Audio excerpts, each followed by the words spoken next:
ఐటీలో మనం ముందున్నాం, ఏఐలో ముందుంటున్నాం. ప్రపంచానికి నాలెడ్జ్ ఎకానమీలో నాయకత్వం ఇచ్చే ఏకైక దేశం భారతదేశం అని చెప్పి మరొకసారి విజ్ఞప్తి చేస్తున్నాను. అలాంటి మంచి కార్యక్రమానికి శ్రీకారం చుడితే కాంగ్రెస్ వాళ్ళైతే బట్టలిప్పేసి తిరుగుతారు. అక్కడ ఏమనాలి నాకైతే అర్థం కాలేదు. చాలా బాధ కలిగింది, ఆవేదన కలిగింది.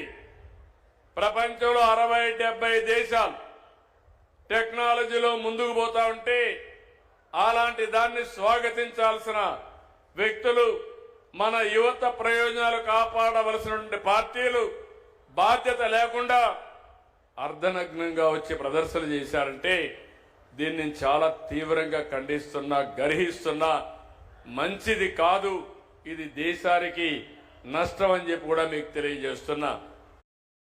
ఐటీలో మనం ముందున్నాం, ఏఐలో ముందుంటున్నాం. ప్రపంచానికి నాలెడ్జ్ ఎకానమీలో నాయకత్వం ఇచ్చే ఏకైక దేశం భారతదేశం అని చెప్పి మరొకసారి విజ్ఞప్తి చేస్తున్నాను.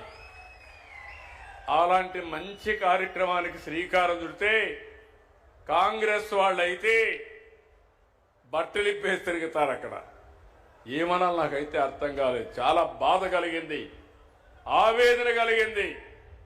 ప్రపంచంలో 60-70 దేశాలు టెక్నాలజీలో ముందుకు పోతా ఉంటే అలాంటి దాన్ని స్వాగతించాల్సిన వ్యక్తులు, మన యువత ప్రయోజనాలు కాపాడవలసిన పార్టీలు బాధ్యత లేకుండా అర్ధనగ్నంగా వచ్చి ప్రదర్శన చేశారంటే దీన్ని నేను చాలా తీవ్రంగా ఖండిస్తున్నా, గర్హిస్తున్నా.